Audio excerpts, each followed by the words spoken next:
अस्सलाम वालेकुम, this is Masood Ilahi, a freelancer from Gilgit Baltistan. और आज हम डिस्कस करेंगे एक फ्रीलांसिंग वेबसाइट के बारे में जिसका नाम है Studypool. So today we in this video we will discuss some of the most asked questions from the audience. और उनमें सबसे पहला क्वेश्चन है, व्हाट इज़ स्टडी पूल?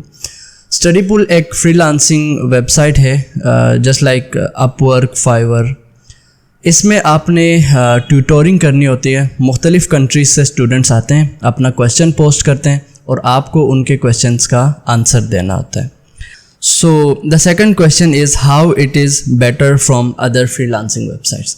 तो इसका जवाब ये है कि स्टडी पूल बाकी फ्रीलांसिंग वेबसाइट्स से इसलिए बेहतर है क्योंकि यहाँ पे हर लम्हा आपको अनलिमिटेड प्रोजेक्ट्स पोस्ट हो रहे होते हैं।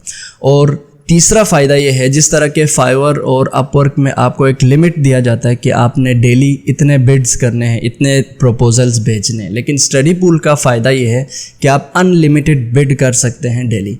और अल्टीमेटली जब आप ज़्यादा बिड करेंगे तो आपको प्रोजेक्ट मिलने के चांसेस बहुत ज़्यादा होंगे।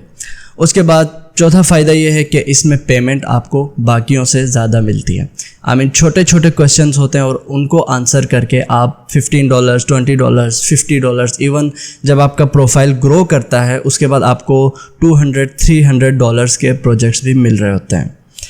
और उसके बाद एक और फ़ायदा ये है कि आफ्टर कंप्लीटिंग योर प्रोजेक्ट, जो फाइवर और अपवर्क है उनमें आपकी पेमेंट जो है काफ़ी अरसे बाद आता है। 15 दिनों बाद आपकी पेमेंट प्रोसेस हो जाती है, जबकि यहाँ पे विदिन 3 डेज़ अगर आपका स्टूडेंट रिव्यू नहीं करता तो आपकी पेमेंट आपको मिल जाती है।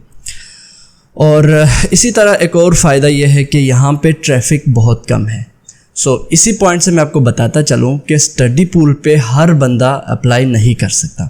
ऑल्दो हर बंदा अप्लाई करता है, लेकिन हर बंदा वहाँ पे एक्सेप्ट नहीं होता है क्योंकि इसका एक इनिशियल टेस्ट होता है। अगर आप वो टेस्ट पास कर जाते हैं तो आप उन चंद खुशनसीबों में से एक हो जाते हैं जिनका एप्लीकेशन वहाँ पर एक्सेप्ट हो जाता है। तो इसीलिए स्टडी पूल पे ट्रैफिक बहुत कम है और फ्रीलांसिंग प्रोजेक्ट्स मिलने के चांसेस ज़्यादा हो जाते हैं। उसके बाद अगर आप टॉप ट्यूटर बन जाते हैं तो आपको इजीली प्रोजेक्ट्स मिल रहे होते हैं $300-400 के भी। So this was some of the benefits of Studypool. अब हम बात करते हैं सिलेक्शन क्राइटेरिया के बारे में। तो सिलेक्शन क्राइटेरिया में आपको इनकी एप्लीकेशन देनी होती है और उसमें 3 स्टेप्स होते हैं। फर्स्ट स्टेप में आपने अपने बारे में जनरल इन्फो आपने उनको देना है कि आपका नाम, एड्रेस वगैरह वगैरह। और second step and the most important step वो ये है कि आपको 3 एस्से दिए जाते हैं, 3 टॉपिक्स दिए जाते हैं। आप जिस भी सब्जेक्ट को चूज़ करें, इधर इट इज़ मेडिकल, इंजीनियरिंग और कंप्यूटर साइंस, प्रोग्रामिंग, जो भी हो, तो 3 एस्से या 3 क्वेश्चंस आपको दिए जाते हैं और आपने उनको आंसर करना होता है विदिन 250 to 500 वर्ड्स में। और इन्हीं 3 एस्सेस के बेस पे आपको वो लोग सेलेक्ट करते हैं।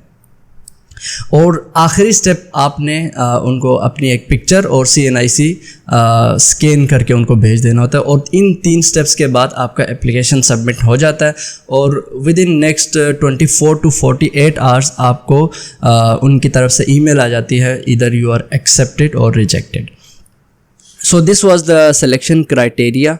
और बाकी स्टडी पूल का एप्लीकेशन की डिटेल्स और बाकी और भी बहुत ज़्यादा इन्फॉर्मेशन है जो कि इंशाल्लाह मैं आपको नेक्स्ट वीडियोस में दूंगा। लेकिन इसका एक नुकसान जहाँ तक मैं समझता हूँ वो ये है कि commission rate in study pool का बाकी फ्रीलांसिंग वेबसाइट से थोड़ा ज़्यादा है। यहाँ पे शुरू में आपको जो है पर प्रोजेक्ट 15% कमीशन रेट वो लोग कट करते हैं, जो कि इतना ज़्यादा नहीं है। लेकिन जब आपके 10 क्वेश्चन से ज़्यादा आप आंसर कर चुके होते हैं उसके बाद 30% कमीशन रेट कटता है, जो कि मेरे ख्याल से इसका एक नुकसान है। So this was all about Studypool, some basic info. और इंशाल्लाह within next 2 to 3 videos हम इसके बारे में और डिस्कशन करेंगे और क्वेश्चंस को हम आंसर करेंगे। Thank you so much for watching the video.